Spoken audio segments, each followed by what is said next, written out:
Ici Crime Story, les rendez-vous d'Alfred Hitchcock racontés par Serge Sauvion. Aujourd'hui, Les assassins n'ont pas d'aile d'Arthur Porges.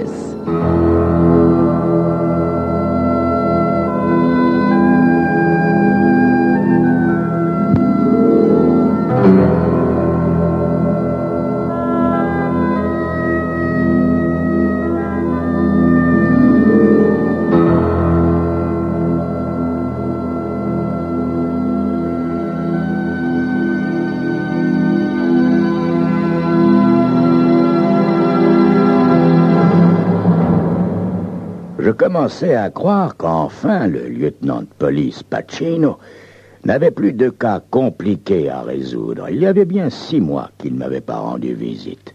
Quoique, j'aurais dû m'en douter, le territoire placé sous sa juridiction n'est jamais calme bien longtemps. Et puis, dois-je l'avouer, j'aime bien jouer au détective. Mais cette fois, le lieutenant Pacino ne me demandait pas de l'aider à trouver un meurtrier. Non, le meurtrier, il l'avait. Il l'avait sous la main. Mais comme il avait également un doute et que l'affaire le touchait de très près, il me demandait, le croiriez-vous, de l'aider à innocenter son suspect. Tout a commencé mardi soir. J'étais sur le point de quitter le laboratoire où j'exerce en tant que médecin légiste quand Pacino est entré, comme d'habitude, sans frapper, en tenant par le bras une jolie petite brunette, le genre de fille que mon brave vieux père aurait qualifié de perdrix dodue. Pour l'heure, la perdrix avait les yeux tout rouges à force d'avoir pleuré. Quant à Pacino, il avait l'air moitié en colère, moitié honteux. « Docteur Hoffman, voici ma nièce, Dana. J'ai déjà dû vous en parler, n'est-ce pas ?» Je n'ai pas le temps de répondre que Dana a déjà fait 2 pas vers moi, le regard suppliant. « Vous êtes le seul qui puissiez nous aider, Dr. Hoffman.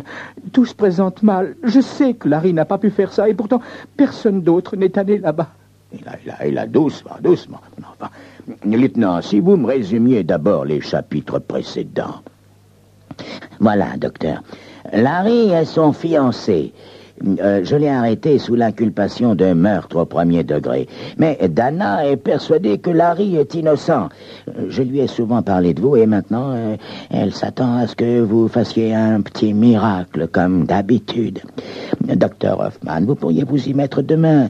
Remarquez, les preuves sont accablantes, mais Dana n'est pas convaincue du tout. Et pour être honnête, j'ai du mal à imaginer Larry tuant un vieil homme pour de l'argent. De plus, la victime, le colonel McGray, se trouve être l'oncle de Larry, voyez-vous.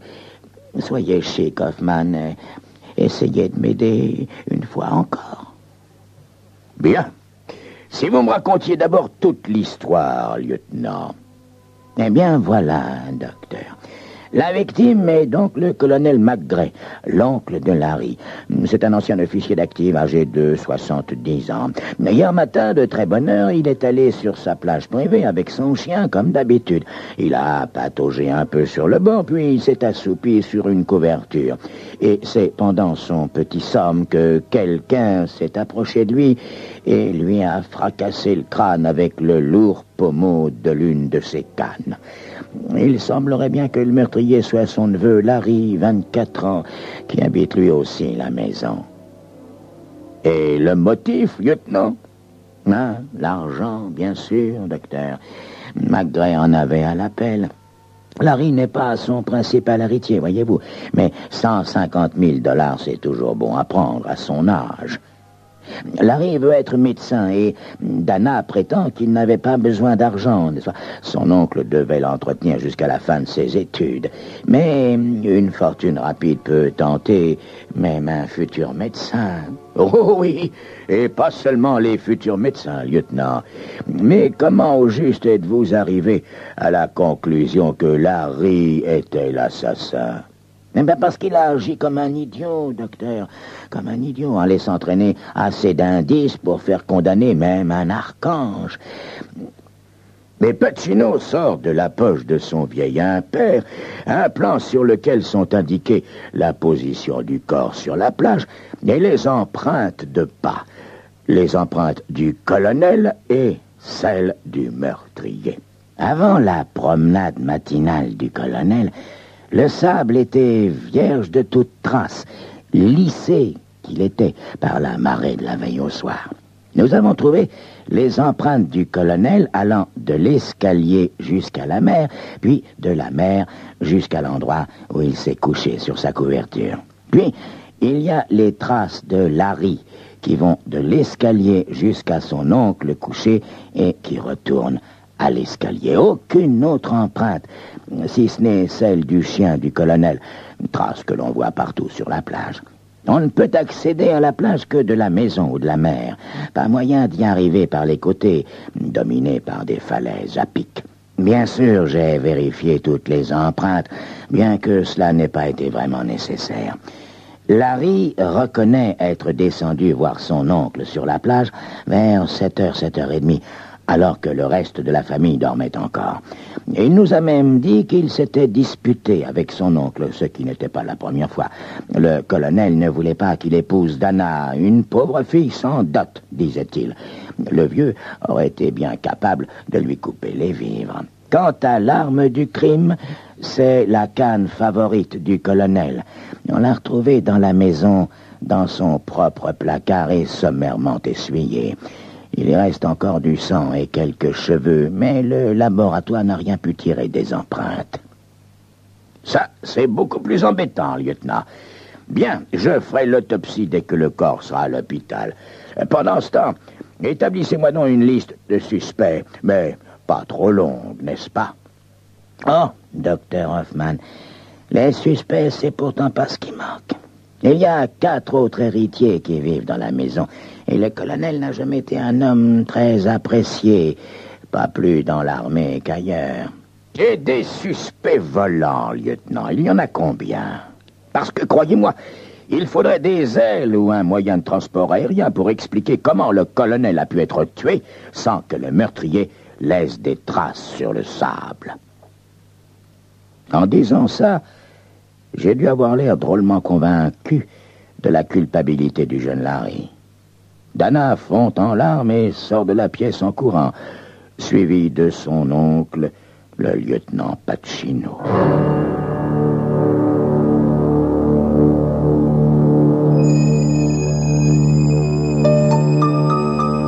Oui, le jeune Larry fait décidément un suspect idéal. Car a-t-on jamais vu un assassin commettre son crime, puis s'envoler à tire d'aile? Mais ne nous hâtons pas de conclure. La vie nous réserve parfois des surprises, comme vous le constaterez dans quelques instants.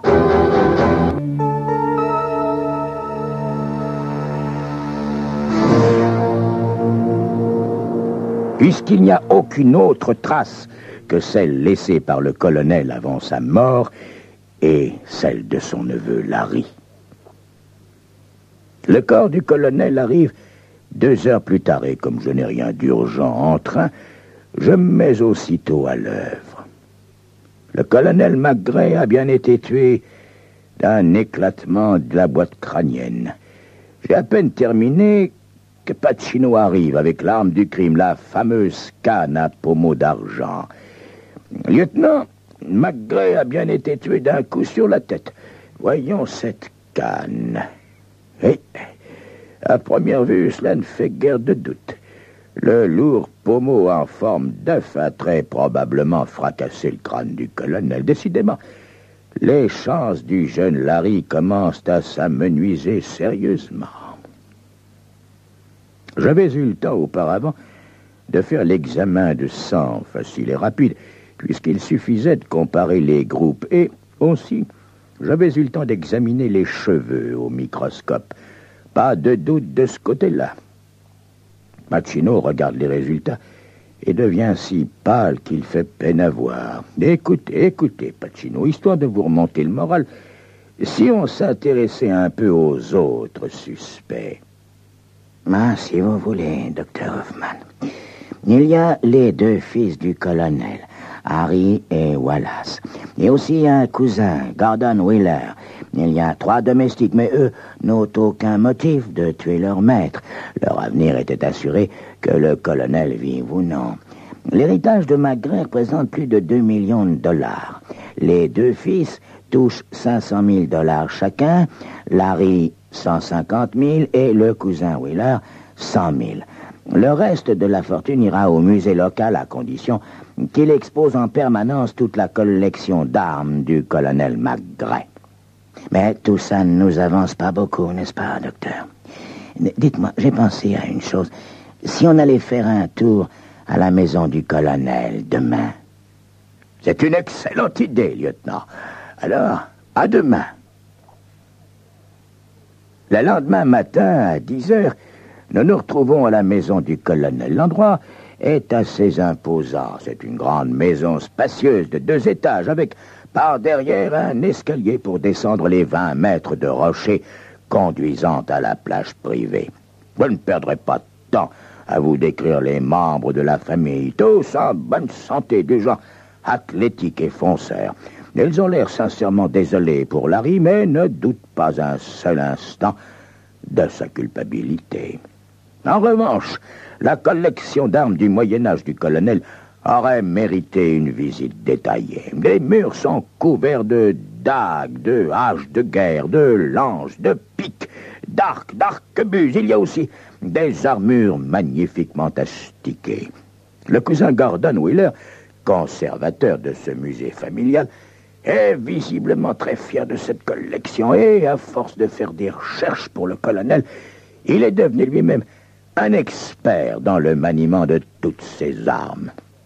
Pacino et moi avons même droit à quelques démonstrations de toute beauté. Seulement, voilà. Rien de tout ça nous fait avancer. Le soir, une fois de retour chez moi, je me sers un whisky bien tassé et je m'installe dans mon fauteuil préféré où je me livre à un de mes petits jeux favoris. Laisser galoper mon imagination dans toutes les directions, échafauder les hypothèses les plus farfelues, puis agiter le tout en espérant que dans ce fouillis, je finirai bien par trouver une perle. Et si le meurtrier avait porté des chaussures aux empreintes imitant celles d'un chien? Non, c'est idiot. Idiot. Un chien pèse environ 30 ou 35 kilos répartis sur 4 pattes. Un homme, lui, un homme de 80 kilos laisserait forcément des empreintes plus profondes. Or, la photo est nette. Les empreintes du chien étaient légères. Et si on s'était approché par la mer, à la nage sous-marine? Non, c'est stupide aussi. Toujours cette maudite histoire de traces sur le sable. Découragé, je fixe la canne d'un air vague. Puis, petit à petit, beaucoup moins vague, mais oui, bien sûr, ça ne peut être que ça, l'idée. Je sors ma loupe et j'examine la ferrure de métal qui se trouve à l'extrémité de la canne. C'est bien ce que je pensais. Il y a là 2 rainures peu profondes, mais bien réelles, au travers de la surface du bout de la canne. Une fois passé dedans, une ficelle bien tendue ne risquait pas de glisser de l'extrémité de la ferrure. On s'était donc servi d'un arc, forcément. Quoi de plus facile que de placer la tige d'ébène dans la fente de l'arc, bien tendue, la poignée en avant, et ensuite, depuis l'escalier, de viser l'homme étendu sur le sable. Projeté avec toute la force d'un ressort métallique, la canne devait vous fracasser le crâne d'un homme comme rien. Fébrilement, je commence à faire les 100 pas. Voilà pourquoi il n'y avait pas de trace. Le meurtrier n'avait même pas eu besoin de quitter l'escalier. Et tout à coup, je m'arrête pile de marcher. Ma belle hypothèse vient de tomber à l'eau. Car on n'avait pas retrouvé la canne près du corps, mais dans le placard, à l'intérieur de la maison. Alors, comment le tireur a-t-il pu la récupérer, cette canne, sans laisser de traces sur le sable? Cette fois, c'est sûr. C'est sûr, je tiens le bon bout. J'examine de nouveau la canne en commençant par la ferrure. Et puis je remonte, le long de la canne vers le pommeau, au milieu de la tige bien polie, je vois quelque entaille. Oh, pas bien profonde, d'accord, mais le bois est très dur. Puis je regarde encore la photo. Cette fois, il n'y a plus de doute. J'ai trouvé. C'est forcément ça. Seulement, toute hypothèse doit être prouvée. Le plus borné des flics vous le dira, et Pacino n'a rien d'un flic borné. Je lui passe aussitôt un coup de téléphone pour lui demander de me retrouver sur la plage le lendemain à 8 heures du matin. En chemin, il devra demander à l'un des noms suspects, la cuisinière par exemple, d'amener le chien du colonel, un dalmatien répondant au nom de Gustave Adolphe, car il me faut quelqu'un que le chien connaisse bien, à qui il ait l'habitude d'obéir. Le lendemain matin, sur la plage, je montre aussitôt à Pacino les marques sur la canne. Ces marques ont été faites par des dents, Pacino. Puis je lui expose ma théorie de l'arc. Gustave Adolphe, le dalmatien, pataugeait au bord de l'eau avec des petits jappements joyeux. À notre demande, la cuisinière, un peu étonnée, mais pleine de bonne volonté, va se planter en haut de l'escalier et lance la canne vers l'eau. Et le chien se précipite aussitôt en aboyant, prend la canne dans sa gueule et la rapporte à la domestique. Et voilà, Pacino. Tout ce que le meurtrier a eu à faire, ça a été de lancer la canne avec l'arc, puis de crier « apporte !» Ce qui explique qu'il n'y ait pas la moindre trace de pas sur le sable. Pacino jette au chien un regard mauvais. Drôle de mentalité, ce chien. Au lieu de filer un bon coup de dent au meurtrier de son maître, il l'aide gentiment à s'en sortir. Oh, ne soyez pas si dur avec lui, Pacino. Vous ne pouvez pas demander à ces pauvres bêtes de comprendre un meurtre. Pour cela, il faut déjà une intelligence supérieure, celle d'un Gordon Wheeler, par exemple, car c'est forcément lui, l'expert en maniement d'armes médiévales. Maintenant que j'y pense, il nous a fait des tas de démonstrations, mais il s'est bien gardé de nous en faire une au tir à l'arc. Il n'en a même pas parlé. C'est assez significatif, non? En effet, Dr. Hoffman, je ne doute pas un instant que c'est bien ainsi que les choses se sont passées. Mais avez-vous une idée sur la manière de le prouver devant un tribunal? Ça ne va pas être facile, lieutenant. À part les rainures pour passer la corde de l'arc et les marques de dents de chien sur la canne, nous n'avons aucune preuve concrète. Une preuve concrète, Dr. Hoffman, mais je vous en fabrique une quand vous voulez, moi, de preuves concrètes. Le plus vieux truc du monde. Ce soir, ce cher Gordon Wheeler va recevoir un coup de téléphone anonyme. Quelqu'un lui décrira les principaux détails du meurtre en lui affirmant qu'il en a été le témoin et qu'il demande à être payé pour son silence. Wheeler étant coupable, ça ne fait plus aucun doute. Il voudra forcément rencontrer ce monsieur X pour le payer ou pour le tuer. Nous le prendrons la main dans le sac, si je puis dire, avec des témoins. Mais il faudra d'abord s'assurer que la cuisinière ne mange pas le morceau, si je puis dire. Heureusement que Gustave Adolphe, lui, est muet. Pacino avait raison. Le piège a fonctionné à merveille, ce qui était logique. La plus grande peur des meurtriers, c'est toujours d'être surpris par un témoin oculaire. Le jour de son mariage avec Larry, quelques mois plus tard, Dana m'a dit qu'elle appellerait son premier garçon comme moi, Robert. Je lui ai suggéré de l'appeler plutôt Gustave Adolphe. Ça vous a quand même beaucoup plus de classe.